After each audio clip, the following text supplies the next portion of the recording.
Welcome back to Lenz's Comic Corner Classic / Non-Classic. This episode 824 and Doubleshot number 718.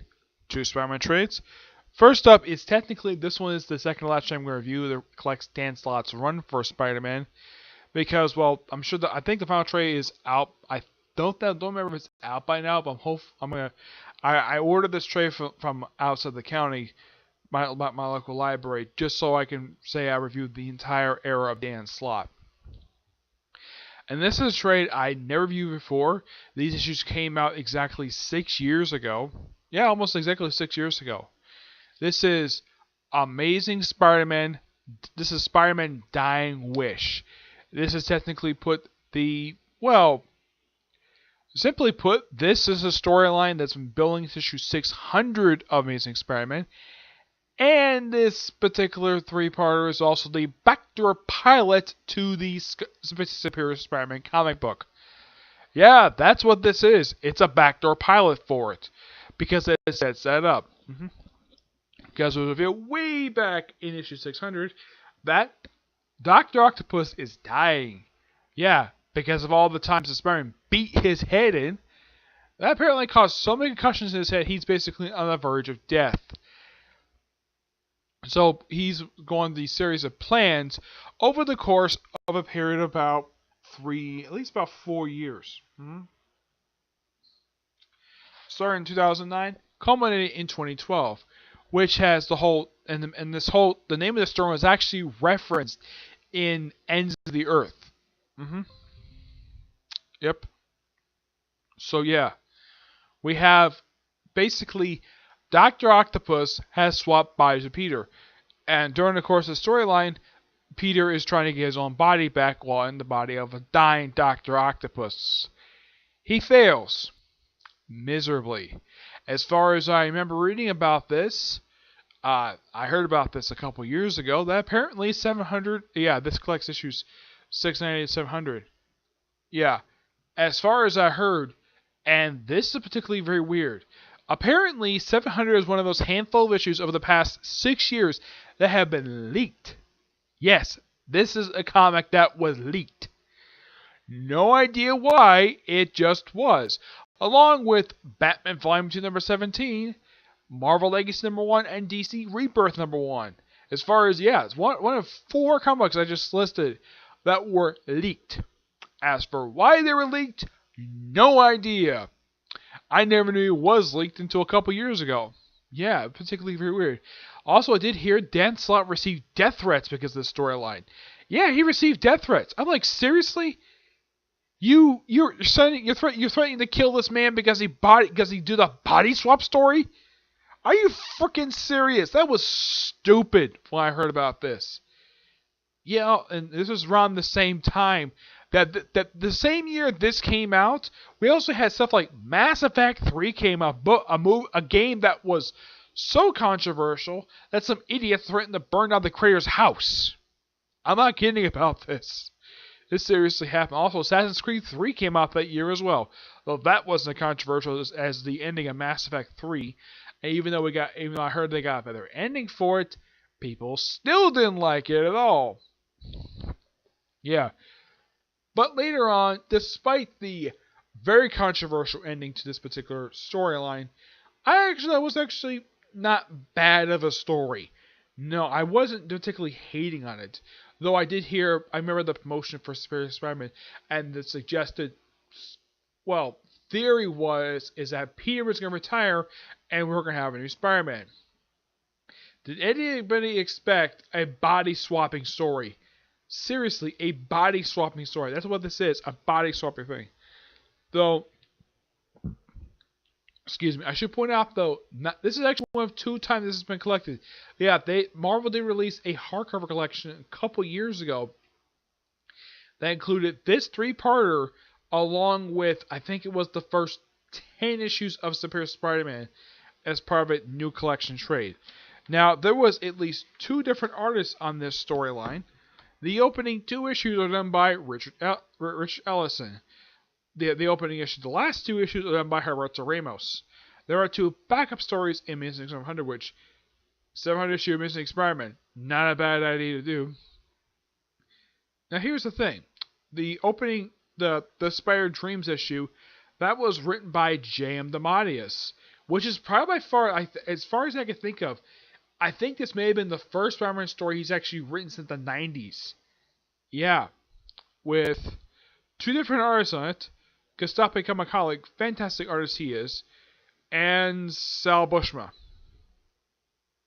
Yeah, a guy whose artwork got really bad after the 70s. No idea why. The guy got really lazy with his artwork. Date Night is a story that has Spider-Man working with the Black Cat, and it's written by Jen Van Meter. I'm not familiar with this writer, and Stephanie Buscema. Yeah.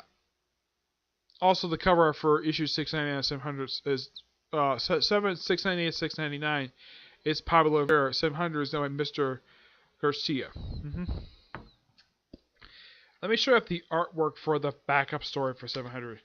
Yeah, one thing I also got praised though about this particular trade is that they've included a few pages from the actual 700 issue itself where they show off all the covers. Yes, every single cover for Amazing Spider-Man. Yes, every single one. Done by various different artists over the years. I think Amazing Spider-Man overall must have gone through at least, I'd say, almost 100 artists in just 50, like almost 60 years. The Spider Dreams issue was just a future version of Peter Parker, I think, interacting with his son. Yeah, I think so. Date Night, I gotta admit, this artwork is actually not that bad. I actually like this artwork. I wouldn't mind seeing this for some more anthology stuff. Yeah, because here's Black Cat. And I gotta say, that's actually a really good Black Cat. Yeah. Very accurately drawn. Spider-Man looks a little weird, but I do love how the character's drawn in here. Yeah. I love the backup story, 700. But the issue itself, well, despite the fact the whole thing is Peter Parker failing what he wanted to do, yeah, and of course the whole thing of being a superior Spider-Man, that sets up the Superior Spider-Man comic book. A comic that has since gotten very mixed reception throughout the entire time it was coming out, and since it ended. And it's been like 4 years since Superior Spider-Man ended, and it's still raising mixed reactions. This storyline only happened like almost 6 years ago. Yeah, 6 years ago. And just by sheer coincidence that earlier this year we had the conclusion of Dan Slott's run with the book. Yes. Now, despite the fact, yes, he did write 700, and I think he wrote 6, 7, and 800. He's probably by far the only writer from Amazing Spider-Man for all three of those big triple-digit issues. I think DeMatteis did write 400. I think he did. I know Mitch Lee did 300. 200 was done by, I think it was Marv Wolf. I think it was done by Denny O'Neil. 200 was done by 100 was done by Stan Lee. But Dan Slott is probably the only writer to work on all three, the three big triple ditch issues in a row. 600, 700, and 800. I'm going to give this one roughly a 9 out of 10. It's not bad of a story, but it's nothing to write home about. But this kind of is the end of Amazing Spider-Man for about 16 months. Yep. Also, they have the Trapster and also 700.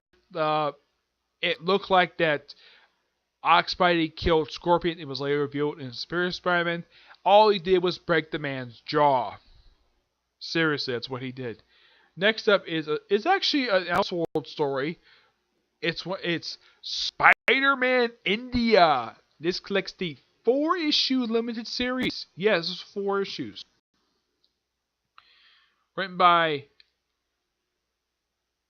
Evan J. King, who's also one of the artists in here, along with Suresh Setherman and Surad Devarajan. I think that's how you pronounce the people's name. Yeah, this is just the Indian version of Spider-Man. Oh, and also, fun fact, this character actually came back after this storyline concluded. Yeah, he showed up for Spider-Verse. Yeah, that was actually a bit of a surprise. Yeah, not only have an Indian version of Spider-Man, we also have Indian versions of May Parker, Ben Parker, Dr. Octopus, Green Goblin, Harry Osborn, Mary Jane Watson, and I believe the Burglar. Yeah, and also let me show at the back here. This is what Dr. Octopus's arms look like. He starts out as sort of like a guy who's reluctant to get involved. He briefly fights Spider-Man for one issue, and then by the next issue he becomes a good guy. And they give him all Indian sounding names. Yeah. Excuse me. I don't have a problem with that. Excuse me. Mostly put, yeah, it's just a Spider. It's just an Indian retelling of Spider-Man's origin story, but including Mary Jane Watson. Though it wasn't scientific, it's more like mystic in nature. Now I gotta say about the costume, it looks really good. I love the look of the costume. It's very influenced by the Indian style of dress. But there's one slight little problem I have with the suit. The fact that there's no gloves. Yes. Why the heck is he not wearing gloves? I would assume that they would have a fingerprint ID system. At least Spider-Man, all the rest of Spider-Man, heck, even the female Spider-Woman, all of them wear gloves. Not Spider-Man India, which is kind of weird. Yeah, he does. I mean, his outfit is simply based on the traditional Spider-Man costume, but with the white pants. Here's a good much better look at. Yeah, white pants, the Indian style shoe, which I thought it's a really nice touch. They included that, and it's more like an Arabian Nights style costume, which is really really cool. Yeah, nothing wrong with the design. As now when I was reading this again, it's been some time since I read it. Yeah, there's some pages missing in this trade, so I was actually missing some story. But it's only like that for the first issue. It's not like that for the rest of the series. I think he was simply just given this costume, but this is actually a really damn good series. I do highly recommend if people are fans of Spider-Man. It's not particularly a Spider-Man people tend to talk about very much. I mean, people talk about Spider-Man Noir, Ultimate Spider-Man. Of course, I talk about Spider-Gwen. Not this one. This one is one of those ones they don't really talk about very much. I've never heard anybody talk about this particular Spider-Man. But this is a fantastic little miniseries. Kind of like with Spider-Man Noir, I could see a Fallout miniseries this one. But who the heck knows? Give this one a 9.5 out of 10. It's really good. Yeah. So, I gotta admit that this was actually a fantastic idea to do. Too bad they never did follow up with this one. No, they never did. Which is kind of weird. And this particular miniseries only came out in... Wow. This trade was released back in 2005. It's been 13 years. And no follow-up this one. Spider-Man Noir got follow-up. Not this one, surprisingly. Yep. Otherwise, that's really it. Oh, also, I got to point out, though, in Amazing 700, there was a hallucination of Silver Sable possibly dead.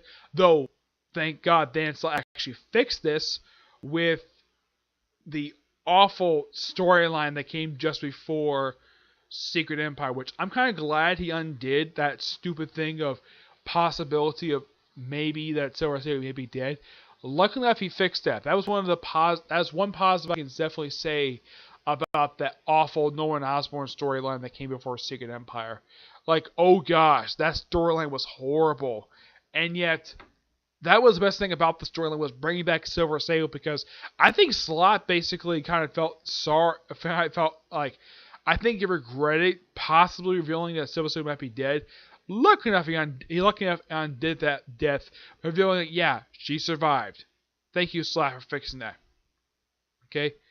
But whenever I get a chance to get hands on the final trade, I will give my own final thoughts, on Dan Slott's run as a whole from 2007 to 2018, the last 11 years. Though the first years you were on and off, okay? 1, 2, 3, next review. Bye.